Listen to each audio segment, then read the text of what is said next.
Olá, uma ótima noite para você. Esta é a CNN ao vivo na TV e nas plataformas de streaming YouTube e Prime Video. É uma tarefa difícil separar os anseios e dores da pessoa física dos compromissos da pessoa jurídica. Mas quando se trata de chefe de Estado, não seria uma obrigação? O cargo não está acima da pessoa?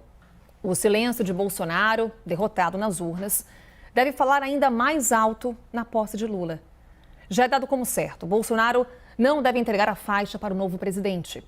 O que vem sendo dito é que ele vai passar uma temporada nos Estados Unidos e vai levar na bagagem a conclusão da Polícia Federal de que ele cometeu crime por divulgar informações falsas contra a Covid-19. Bolsonaro não foi indiciado, precisa de autorização do Supremo Tribunal Federal. Mas o chefe de Estado deve viajar até o fim desta semana. E quem volta é a pessoa física. É o Jair Bolsonaro, sem foro privilegiado. No WW de hoje, vamos falar sobre o silêncio de Bolsonaro a 3 dias do fim do mandato, o quebra-cabeça partidário para a formação ministerial do novo governo Lula, os impactos político-econômicos do fim da desoneração dos impostos federais sobre os combustíveis e as expectativas para a política econômica internacional. Estarão conosco o cientista político e professor do IDP, Rafael Cortes. Rafael, uma boa noite para você. Boa noite, boa noite. Também a cientista política da FGV, Graziela Testa. Graziela, muito obrigada pela presença, uma boa noite. Boa noite. E Caio Junqueira, nosso analista que está lá em Brasília, no olho do furacão. Caio, uma boa noite. Bem, antes da análise, então, vamos aos temas de hoje. Bolsonaro não foi hoje aos Estados Unidos, mas a viagem ao país até o fim da semana segue no radar. Quem nos traz as informações é o repórter Leandro Magalhães, direto de Brasília. O presidente Jair Bolsonaro negou à CNN Brasil que havia planejado uma reunião de despedida dele aqui no Palácio da Alvorada.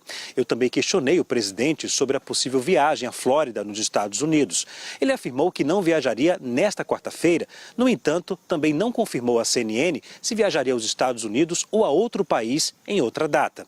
Nesta quarta, foi publicado no Diário Oficial da União um despacho do ministro-chefe do Gabinete de Segurança Institucional, general Augusto Heleno, que autorizou uma militar, agente de segurança pessoal do GSI, a compor a equipe de segurança a familiares do presidente Jair Bolsonaro em Miami, nos Estados Unidos. Ao longo do dia, o presidente Jair Bolsonaro recebeu visitas em tom de despedida. Estiveram aqui no Palácio da Alvorada o general Braga Neto, o ministro de Minas e Energia, Adolfo Saxida, o senador eleito pelo Espírito Santo, Magno Malta, e o presidente do Partido Liberal, Valdemar Costa Neto. De Brasília, Leandro Magalhães.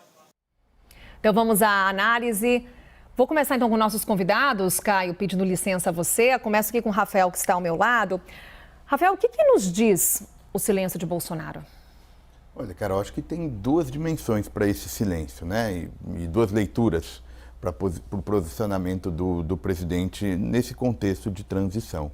A primeira é mais do ponto de vista macropolítico, enfim, o significado que esse comportamento dele ausente desse processo, né, pouco cooperativo no respeito à transição de governo, tem o impacto de alimentar uma certa animosidade e uma divisão político-partidária que cada vez mais se transfere para o âmbito social, e esse comportamento do presidente alimenta esse ponto. E a segunda dimensão é mais pessoal, e aí tem um pouco a ver com como é que ele vai fazer com o seu capital político, né, o que isso vai representar para o seu futuro político, o que isso diz do ponto de vista das suas intenções para fazer oposição ou não.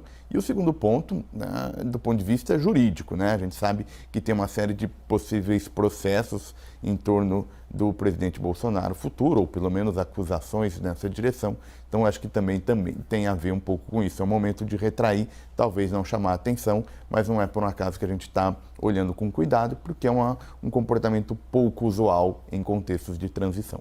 Então, vamos a essas dimensões que você detalha, Rafael. Graziela, em que medida que esse silêncio de Bolsonaro interfere muito nessa dimensão que o Rafael traz para a gente, de alimentar essa divisão político-partidária e alimentar uma retórica de dúvida?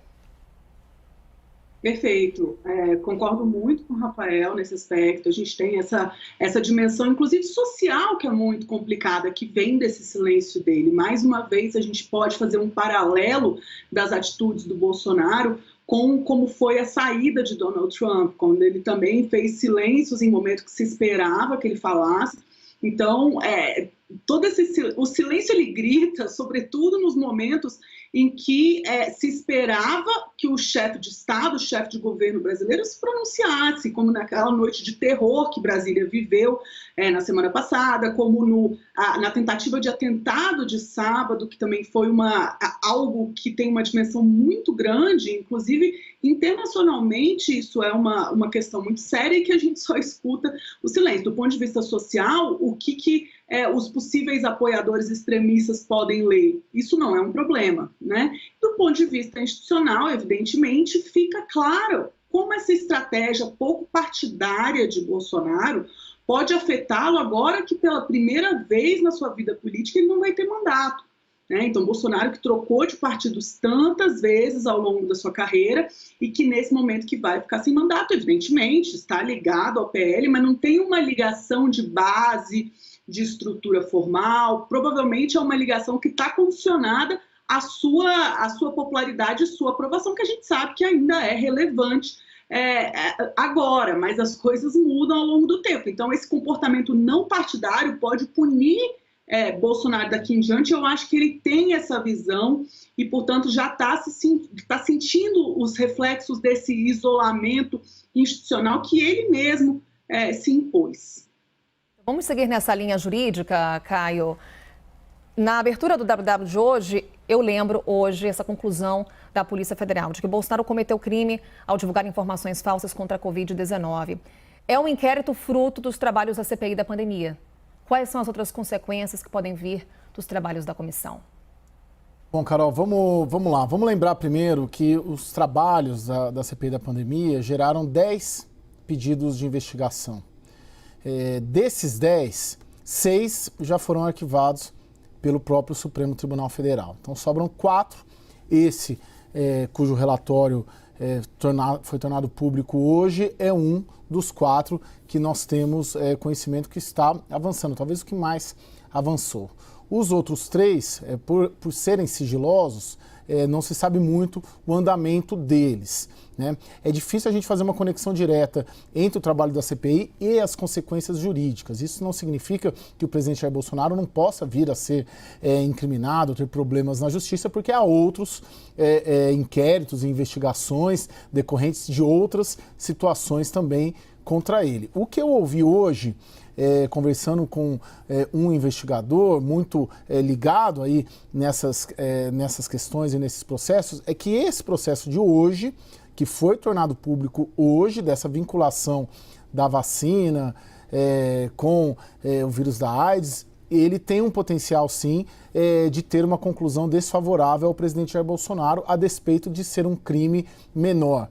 Em outro processo, decorrente também da CPI da pandemia, nós trouxemos essa informação no Prime, a situação está mais complicada. E é surpreendente porque é um processo em que, em tese, em princípio, haveria mais provas contra ele. Não só contra ele, mas contra Flávio Bolsonaro, contra Carla Zambelli, que é o processo que, a rigor, acusa o Bolsonaro e os seus aliados de incitarem medidas contra-sanitárias, vamos dizer assim, não usar máscara, não se vacinar, incentivar a cloroquina. E aí, nessa investigação em si, está muito parado, está muito atravancado e o próprio Ministério Público Federal já pediu o arquivamento. Carol. Rafael, voltando para a questão política, esse silêncio de Bolsonaro, ele o fortalece ou enfraquece como um nome de oposição no futuro governo Lula?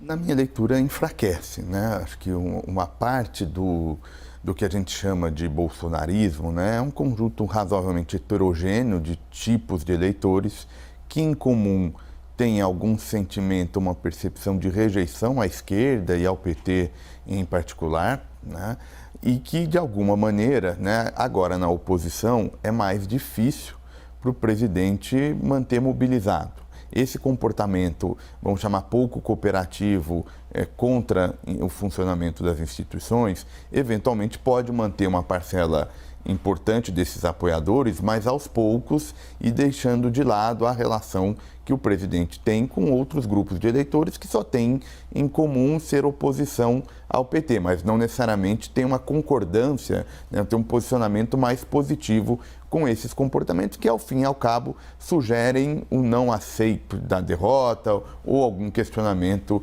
do rito democrático. Então, me parece que seria até positivo para ele marcar posicionamento no debate, né, e relevância nas questões políticas a partir de 2023, se ele aceitasse e contribuísse para uma certa normalidade institucional.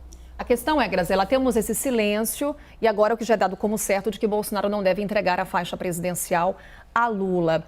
Essa atitude de Bolsonaro prova que há uma confusão entre a pessoa Jair Bolsonaro e o presidente da República? Da parte dos seus apoiadores, certamente. Da parte do próprio Bolsonaro, a gente tem uma questão do desafio ao próprio Estado de Direito, porque por mais que a cerimônia da transferência da faixa seja isso que se diz uma cerimônia, ela não é juridicamente necessário que assim ocorra para que haja essa passagem, o que vai acontecer é o que está disposto na Constituição e vai ser passado de toda forma, o que acontece é que existe um baixo apoio às regras institucionais que definem o Estado de Direito. E é nesse ponto em que fica um pouco delicado, que pode justificar alguns comportamentos contra-institucionais dos seus apoiadores, e essa parte é um pouco mais incômoda.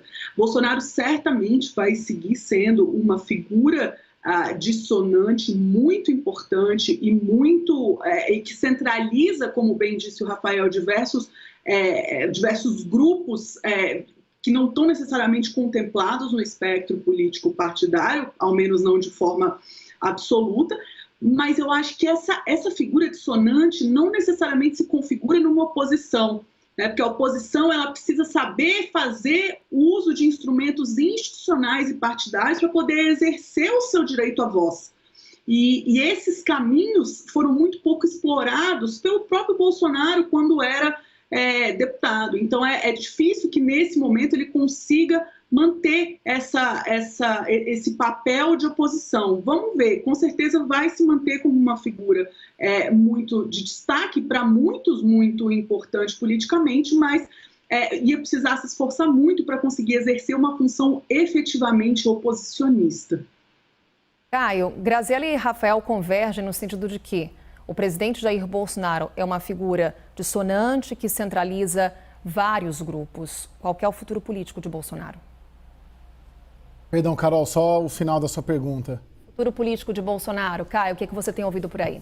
Carol, a minha percepção é de que, a despeito desse silêncio do presidente Jair Bolsonaro, concordo com os colegas, poderia estar explorando melhor nessa largada aí como liderança ou potencial liderança de oposição, se firmar, utilizar esse capital político, porque afinal foram 49 milhões de votos, salvo engano, não, 49% dos votos, é muita coisa que ele teve. Poderia explorar sim na largada, mas eu não vejo ainda um prejuízo político direto. Vamos lembrar, tem eleição em 2024 municipal e temos a eleição presidencial em 2026. Então ele pode ainda, por um tempo, fazer essa reflexão de que tipo de oposição ou de que tipo de líder de oposição ele quer ser para os próximos 4 anos. E isso, como está começando um novo governo no país, a partir de domingo, segunda-feira, então ele tem essa gordura para queimar, muito embora não seja recomendável, muito embora não seja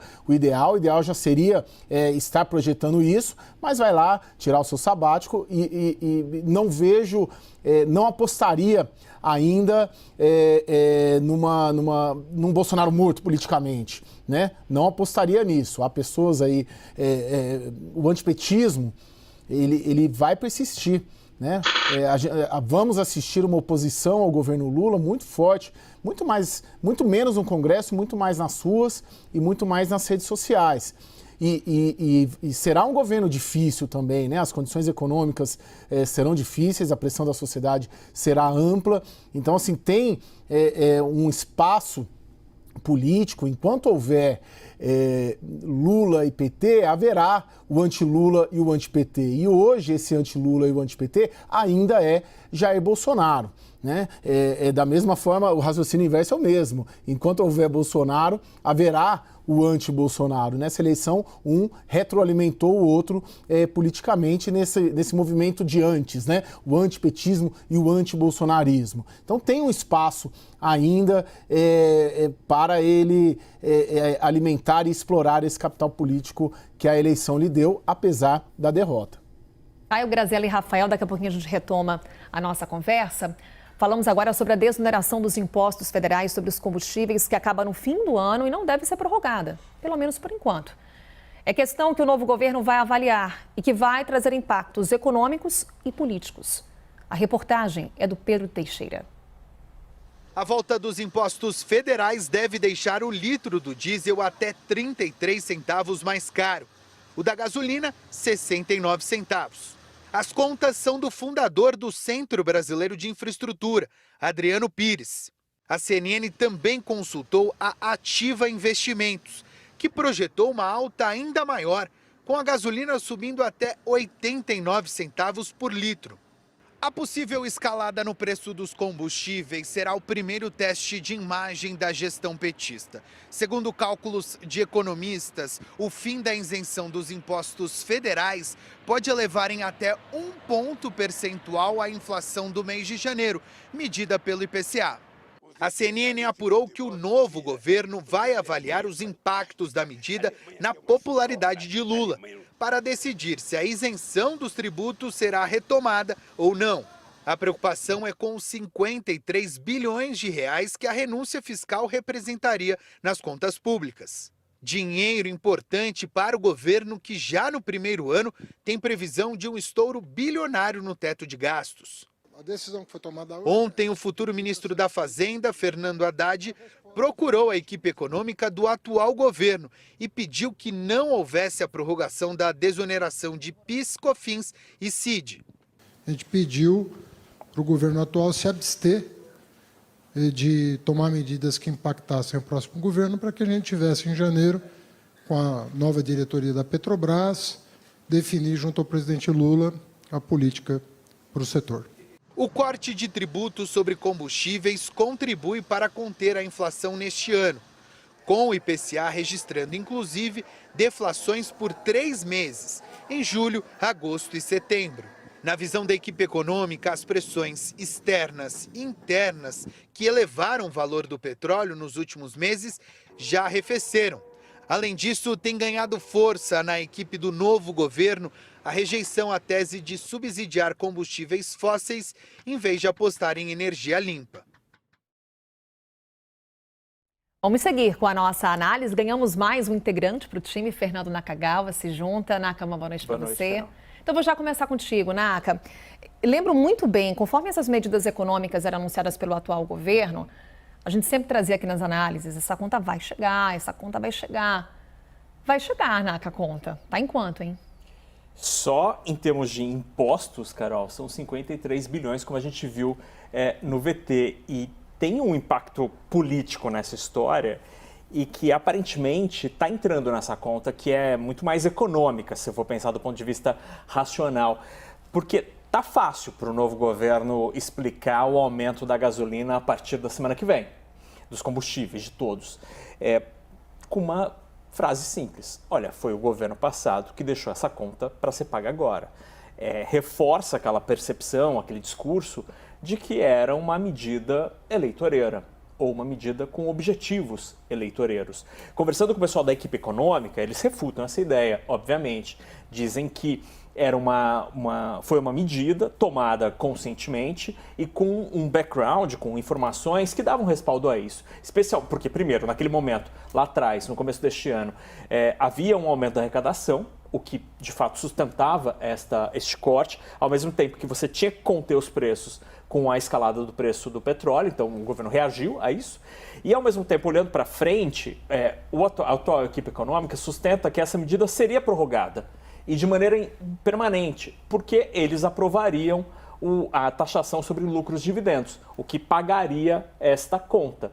Só que o fato o governo está acabando e esta nova arrecadação de lucros e dividendos não foi aprovada. Então, esse dinheiro não existe. E, diante disso, para o novo governo que está chegando, é fácil botar a conta no antigo governo. E para o governo que está chegando, vai ser bom. Você vai ter 50 bilhões a mais ali no caixa, que ajuda a tentar minimizar o grande problema das contas públicas. Então, acho que tem um racional econômico, que é bom para arrecadar. Existe um discurso político, botar a culpa na equipe que está saindo. Agora, quem paga a conta somos nós que dirigimos automóveis. Graziela, é conta política para o início de governo, qual é? Perfeito. Eu concordo muito com o Fernando que existe essa possibilidade de colocar, imputar responsabilidade no governo anterior, mas, por outro lado, também entendo que vai haver um impacto relevante, sim, na popularidade do presidente. Isso pode, inclusive, influenciar na construção ministerial dele, porque uma vez que cai a popularidade, o cálculo da coalizão muda, e aí todo mundo quer mais um pouco. Então, eu acho que essas coisas não podem ser vistas separadas umas das outras, e vai ser realmente um teste de fogo no início do governo. A gente teve agora a aprovação da PEC, que eu tenho defendido que era um pouquinho mais fácil do que muitos analistas colocavam, porque o Congresso gosta de aprovar mais despesa, ele não gosta de aprovar, não gosta de cortar o que precisa, mas aprovar despesa é fácil. Agora, o teste de fogo do governo, de fato, vai ser agora.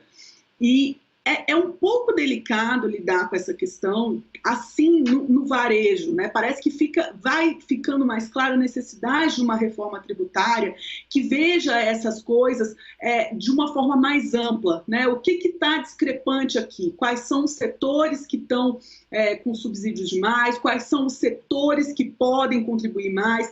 Qual vai ser a lógica da arrecadação e do gasto daqui em diante? Né? A gente vai fazer de forma sistemática, olhar para as políticas públicas e para os programas de governo e manter somente aqueles que são efetivos ou não. A gente tem pouca ainda cultura de avaliação de política pública. Então, essa necessidade de se olhar para a tributação e para o gasto de forma ampla e de se pensar de forma sistematizada está muito atrasada, né? Acho que vai ser a grande agenda do Congresso e do governo nesse primeiro semestre, provavelmente vai ser olhar para a reforma tributária e pensar numa forma mais eficiente e mais justa de fazer esse cálculo aí. Caio, a Graziela ela fala, essa conta vai pesar muito por um fator, a possibilidade de queda na popularidade de Lula. Portanto, essa é uma conta político-econômica que Lula estaria disposto a pagar? Não, eu não senti isso. Eu fiquei, enfim, mergulhei um pouco nesse assunto hoje, desde cedo, conversando com integrantes aí do futuro governo e da futura equipe econômica do governo Lula. Qual que foi a avaliação que me disseram?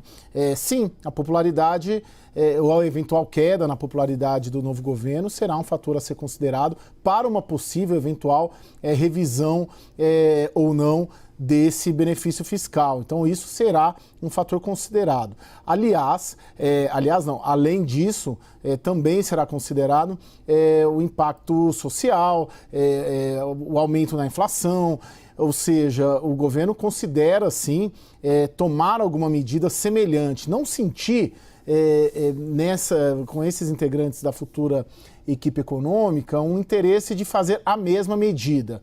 Eu senti o interesse de avaliar uma medida semelhante, eventualmente em acordo com um tipo só de combustível, algo mais dosado, algo por menos tempo, para equilibrar esse impacto, tanto o impacto econômico, mas também, como não, né, o impacto na popularidade. Carol. Rafael, vou trazer um elemento aqui para te trazer uma pergunta, que foi a declaração do ministro de Minas e Energia, o Adolfo Saxida. Ele foi ao Twitter, publicou um vídeo e nesse vídeo ele afirma que o novo governo optou por um modelo de mais gasto público, que como gasta muito, o governo tem que arrecadar muito. Ele chegou inclusive a declarar que não adianta culpar o atual governo. É uma discussão política que já está pronta, Rafael. Tem culpado? Olha, acho que não é. Em política a gente não trata muito de culpado ou não, né? Acho que fica difícil passar essa régua. Acho que tem evidências robustas de que a condução da política econômica no último ano, né, em ano eleitoral, pela atual administração, ela foi contaminada por necessidades mais de curto prazo, né? A própria questão tributária, muito embora o NACA tenha colocado um ponto, houve de fato um ganho adicional de arrecadação ao longo do ano, mas houve também um senso de urgência de trazer essa inflação para baixo já no curto prazo, porque estava batendo na porta o cenário de primeiro turno, né? Então, acho que isso está mais ou menos dado, o que não significa que essa disputa, se vai ser qual que foi o legado, se foi positivo ou negativo, aí acho que está numa outra questão. Olhando do ponto de vista do governo eleito, acho que vai ser um bom teste para testar um pouco a percepção da resiliência desse capital político por parte do agora presidente eleito, o presidente Lula. Por quê? Porque, em boa medida, se eventualmente ele recuperar essa arrecadação, né? O governo optar pela retomada da arrecadação, enviar relativamente rápido um projeto com a tal da âncora fiscal ou um projeto que revê a estrutura de gasto, isso pode dar um choque positivo nos mercados, né, que a gente pode ver o câmbio dando uma apreciada e, com isso, aliviando o combustível, entre outros efeitos positivos para a economia, né? Resta saber se vai ter essa questão temporal, porque isso é um pouco no tempo. Por outro lado, trazendo de novo algum subsídio, isso vai gerar de novo esse alarmismo que uma parte do mercado tem em relação à condução da política fiscal agora no governo Lula. Então, me parece que vai ser um dos primeiros testes para essa percepção. A Graziella tocou num ponto importante, né, de ter aí um custo que não é desprezível. Agora, basta ver como é que o Lula vai olhar esse seu capital político, se ele tem alguma confiança de que ele consegue amenizar essas pressões, dar esse choque positivo, muito parecido com o que foi a sua primeira administração. Quando ele sinalizou que a continuidade da política econômica aconteceria, isso lá em 2003, logo já veio os efeitos positivos de reativação da economia e também da sua popularidade. Naka, para a gente encerrar esse tema, o Rafael ele inicia aqui a análise dele já dizendo, olha, na política é difícil a gente apontar um culpado, e na economia? Acho que os dois lados apontam um para o outro. É aquele meme do Homem-Aranha na internet, um apontando para o outro. Acho que é isso que vai acontecer, porque o atual governo vai culpar o tom gastador do novo governo e o novo governo vai apontar para os objetivos eleitoreiros do anterior. Acho que o discurso dos dois sobre culpa já está dado. Agora, eu acho que nós, como sociedade, a gente também tem de fazer uma reflexão para além dos valores monetários ali das contas públicas, né? São 52 bilhões, 53 bilhões de reais, mais ou menos, em PIS/COFINS que voltariam a ser arrecadados, ou, se você preferir, que o Estado brasileiro deixou de arrecadar, abriu mão da arrecadação, porque essa grana toda, se a gente fizer uma comparação, é mais ou menos quanto custa por ano o Auxílio Brasil original, aquele de R$600, sem os 150 por criança.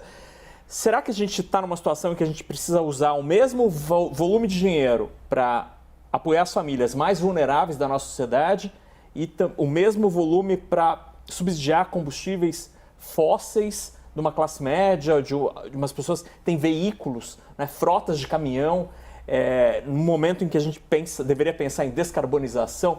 Então, é uma discussão que também está posta e, aparentemente, a nova equipe econômica vai também tentar usar para uma parcela da sociedade que é sensível a esse discurso mais de vanguarda, né, ambiental, também botar nesta conta este argumento ambiental e falar, a gente não pode ficar subsidiando combustíveis fósseis. Graziella ali concordando, Graziella, falei que ia encerrar, mas deixo para você o nosso fechamento dessa roda. A argumentação política está pronta, que o Naka já fez. Muito importante esse ponto que o Naka traz sobre a questão do subsídio dos combustíveis fósseis. Quando a gente fala de subsídio, a gente fala do que o governo quer incentivar e quer que aconteça mais. Então, a gente vive um momento em que internacionalmente se critica cada vez mais esse tipo de fonte de energia, e a gente tem um governo que denota que quer olhar para o meio ambiente com muita atenção. Já falou, inclusive, da Secretaria Especial de Mudanças Climáticas. Como que essas coisas poderiam andar juntas? Acho difícil conseguir justificar, ainda mais uma vez que a pasta do meio ambiente finalmente for ocupada, a gente descobrir de vez quem vai ser, provavelmente vai ter uma outra pressão de dentro do próprio governo para falar sobre esse aspecto em específico. A tendência é que a discussão sobre o meio ambiente das mudanças climáticas esteja cada vez mais presente no debate público e nas decisões. E isso foi dos planos de campanha. Então, a gente espera isso também estar presente na atuação do presidente eleito. Daqui a pouquinho voltamos com mais análise aqui no WW. Vamos falar sobre a disputa dos partidos por espaço nos ministérios de Lula. Voltamos já.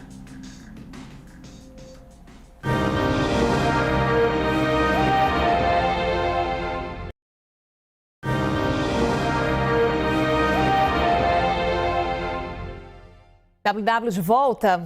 Lula adiou mais uma vez o anúncio dos nomes para os ministérios que faltam. O anúncio deve ser amanhã, no fim da manhã. O futuro presidente eleito, sofre pressão das diferentes alas políticas que o ajudaram a se eleger.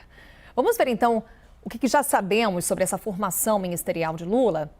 Temos o PT com 7 pastas, entre elas Fazenda, Casa Civil, Educação, portanto, pastas peso pesado. Temos o PSB com 3 pastas, 3 ministérios. O MDB, confirmação que tivemos inclusive aqui durante a programação da CNN, com break news, confirmação por parte do presidente do partido de que o MDB terá 3 pastas, e a gente lembra ontem o nome de Simone Tebet no planejamento, hoje os nomes de Renan Filho e Jader Filho também aparecendo nessa composição ministerial. E temos o PCdoB com 1 pasta. Outros 10 ministérios serão ocupados por pessoas que não são filiadas a nenhum partido político. Aí temos a fatia que está em disputa, que é essa tela que você vê nesse momento. E aí temos alguns nomes que já são dados como certos. Por exemplo, no meio ambiente, Marina Silva é um nome que ganha muita força, já é dado como praticamente certo, mas é o Caio Junqueira que vai me ajudar nesse quebra-cabeça. Porque ele está lá em Brasília, Caio, talvez a gente colocando na tela consiga visualizar um pouco melhor o que nesse momento está em disputa. Caio, é evidente o Centrão nesse momento querendo a sua fatia no governo. O que eu fui acompanhando aqui durante a nossa programação, não sei se bate com as suas apurações por aí, é que o PSD ficaria com Minas e Energia, Agricultura e Pesca.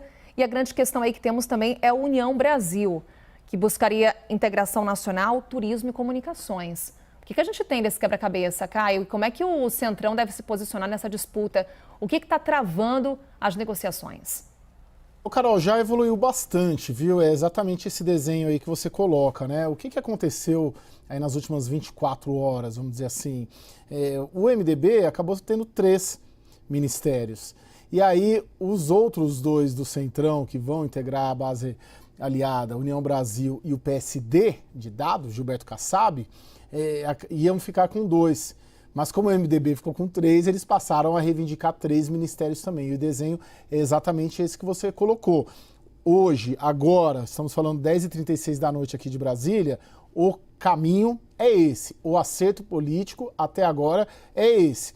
PSD com Pesca, Minas, Energia e Agricultura e União Brasil com Integração, Turismo e Comunicações. Só que para ampliar a vaga dos partidos do Centrão, as vagas dos partidos do Centrão, foi necessário tirar espaço um pouco ali, acertar um pouco ali as vagas que iriam também ser ampliadas para o PT, para o Partido dos Trabalhadores. Tanto que hoje, o líder do PT na Câmara, deputado federal Reginaldo Lopes, acordou ministro do Desenvolvimento Agrário, mas ao longo do dia, diante dessas negociações, esse ministério acabou indo, pelas negociações até agora, para o também deputado federal Paulo Teixeira, ou seja, o Reginaldo Lopes acordou ministro, mas dormiu deputado, então ele deve permanecer líder da bancada na Câmara. Por quê? Porque essa pasta das comunicações ia para o PT, mas justamente em razão dessa ampliação de ministérios para o MDB e os outros partidos do Centrão reivindicarem mais ministérios, foi preciso tirar as comunicações do PT e entregar para o União Brasil, muito provavelmente para um deputado federal deste partido. Rafael, é isso, Centrão. A gente tem o MDB, PSD e União Brasil nessa disputa que o Caio detalhava para a gente.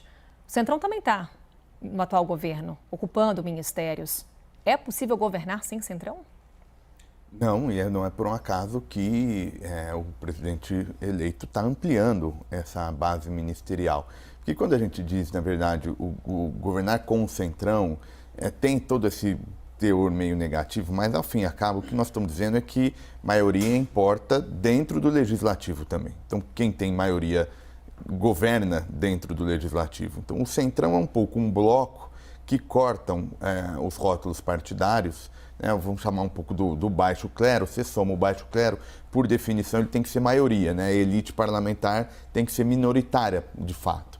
E aí quem governa são esses nomes. Então a tarefa de uma coalizão, especialmente de um partido de esquerda, de um governo de esquerda, é incorporar, né, esses partidos de centro e centro-direita e não perder tanto, né, aquela política que considera ideal. E eu diria que, em comparação com os mandatos anteriores, esse é de longe um mandato mais inclusivo do ponto de vista partidário. Só para dar um exemplo rápido, né, quando a gente está discutindo, o Caio mencionou, PSD de dado e União Brasil, mais ou menos o que nós estamos falando é que nesse governo, nesse terceiro mandato Lula, o antigo PFL está dentro da base aliada, né?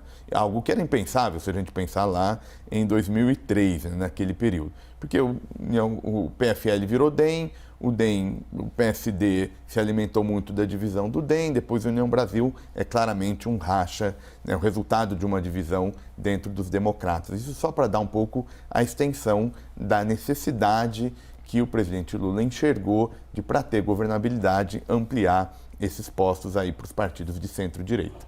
Pois é, Graziela, porque um governo que foi eleito com uma frente ampla, ele busca governar com uma frente ampla harmônica. É um objetivo não necessariamente alcançado, mas é um objetivo. E aí, os movimentos indicam a busca por aliados de primeira hora, aqueles apoios que vieram no segundo turno e também apoios que vão garantir uma base governista para o governo. Lula está conseguindo esse equilíbrio? Olha, delicado, um equilíbrio muito delicado. E esse apoio pós-eleições, essa construção da coalizão nos moldes do que a gente chama no tipo de presidencialismo que a gente desenhou, que é um presidencialismo que tem uma cara um pouco parlamentarista, quer dizer, é preciso construir governo, é preciso governar com outros partidos políticos. Isso é absolutamente fundamental. Nada acontece se não existe essa construção. E o ideal é que essa construção aconteça com os partidos políticos e não negociando direto com os parlamentares, porque é uma construção até mais barata do ponto de vista de liberação de recursos. Ou como se constrói governo? Quais são as ferramentas que o executivo tem para fazer isso? Ou ele compartilha pastas ministeriais, traz para o governo partidos que podem até não tê-lo apoiado durante o processo eleitoral, ou ele compartilha emendas parlamentares, seja via orçamento secreto, seja via outro tipo de emenda no formato autorizativo, quer dizer, que o executivo tenha a palavra final. O ideal é que a gente faça essa construção de forma orgânica via partidos políticos. Provavelmente Lula já vai se beneficiar das mudanças da reforma eleitoral de 2017, que diminuiu o número de partidos, isso é muito bom para a construção de coalizão, mas ainda assim eu entendo que esse número de ministérios ainda não está refletindo as bancadas parlamentares. E me preocupa a quantidade de senadores que está se falando que vão assumir pastas ministeriais. Eu estou curiosa para saber como vai ser que o governo vai se virar no Senado para conseguir construir sua base, conseguir aprovar suas agendas de política pública, porque vai ser uma casa muito delicada para o Lula conseguir, desenrolar essas principais reformas que precisam passar pelo Legislativo. A gente está falando muito aqui da formação dos ministérios, né? A gente está olhando para cima. Mas quando a gente olha para um segundo escalão, para indicação de diretorias em estatais, o quanto que esses nomes também servem para abrigar esses interesses partidários, principalmente na área econômica? Não deveriam, né? Não deveriam, mas infelizmente a história... Eu que sou mais velho, lembro Bem mais. Lembro quando o Severino Cavalcante pediu a diretoria que fura poço na Petrobras, né? Ficou muito simbólico esse caso, como sendo os tentáculos ali do mundo político indo até uma área em que, em tese, deveria ser uma atuação mais técnica. Mas o fato é, nessas 3 dezenas, quase 4 dezenas de ministérios, a gente vai ter uma série de secretarias, uma série de diretorias estatais, uma série de cargos que podem, em tese, serem direcionados. Mas o ideal, como são atribuições com job description, né, com trabalhos e funções muito específicas, com objetivos muito claros e qualificações também exigidas muito claras, deveria ser uma indicação técnica. Mas diante desta confusão política ou dessa necessidade de costura política tão grande, é muito provável que, infelizmente, estas indicações também alcancem essa outra camada do poder público, da máquina pública em Brasília. Caio, a gente está aguardando já há alguns dias esse anúncio dessa equipe ministerial. Por que tanto atraso? São essas negociações que acabaram emperrando de alguma forma? De fato, teremos esse anúncio amanhã, no final da manhã? Carol, sim, né? Já está confirmado aqui. Eu conversei agora há pouco também ali com interlocutores do presidente eleito de que sim, amanhã haverá esse anúncio de ministros. Por que tanto atraso? Bom, tempo curto, primeira coisa, né? São 2 meses entre a eleição e a posse. Além disso, muita gente para pouco espaço. Além disso, um conceito de frente ampla, que é bacana para eleger, para ganhar uma eleição, mas para governar exige uma engenharia política muito complexa para você atender a todos os interesses. Então, você tem um tempo curto, muita gente para pouco espaço, e isso demanda uma operação política muito complexa para ser bem sucinto na resposta. A gente pode colocar outras questões, né? Em diversas situações nessa montagem toda, quando era um nome, aparecia um opositor, ou aparecia um dossiê, ou o próprio PT dizia, não, isso aqui não pode ir para esse, tem que vir para mim. E além disso, esse é um outro dado também muito importante para lembrar. O PT é quase que uma federação interna, né? São muitas forças políticas, por vezes até antagônicas. Então, além de todos os partidos, se não me falha a memória, 10 partidos na coalizão formal do Lula, que no segundo turno com o PDT viraram 11, e agora, para a coalizão de governo, se não me falha a memória, estamos caminhando para 17 partidos. É muita gente. E fora isso, o Partido dos Trabalhadores, que é o partido dominante, com DNA hegemônico em tudo isso aqui, que também precisa haver uma acomodação das forças internas. Então é como se a gente desmembrasse nesse processo todo o Partido dos Trabalhadores dentro das suas forças políticas internas, que precisam também ser contempladas nesse processo de distribuição da esplanada. Diante de desse ambiente, né, dessa vontade do mundo político em ter cargos, especialmente em estatais, nesse caso, aí você entende de onde vem a motivação para a mudança na lei das estatais. Não necessariamente de um governo ou de outro, mas é dessa grande base do centro aí que está de olho nesses cargos. Né? Para a gente encerrar, não necessariamente toda essa negociação, todo esse fatiamento, Rafael, vai garantir governabilidade, certo? Não, porque depende de vários fatores, né? O principal deles é qual tema o governo vai colocar para votação. Se vai colocar reforma tributária mexe pelo menos com as grandes divisões dos grupos econômicos e pela questão federativa. Vai colocar reforma trabalhista? Bom, mas uma parte da reforma trabalhista foi aprovada por esses partidos de centro-direita, e eu me refiro às mudanças a partir do governo Temer. Isso também mexe um pouco essa configuração. É pelo menos um primeiro passo para se ter possibilidades, né, de avançar com itens da agenda, mas está longe de gerar garantia. Eu até diria que a capacidade política efetiva dessa coalizão vai ser muito dissonante com o tamanho formal dela. Ela, se a gente olhar formalmente, quase certeza vai passar o quórum constitucional.